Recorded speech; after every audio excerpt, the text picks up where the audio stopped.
صباح الخير مديرة ترتب غصنها للطير، وحتى العش 7 نجوم فيها والطيور بخير. تخاف الساع لا تشرح على المرحب من التقصير.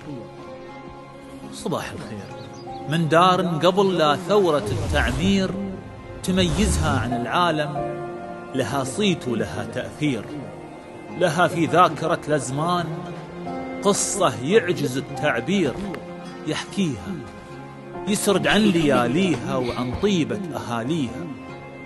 تسالم من يسالمها وتعادي من يعاديها، وعن الناقة وعن الدانة، عن البحار واشجانه، وعن اللي وحد البيت الكبير وثبت أركانه.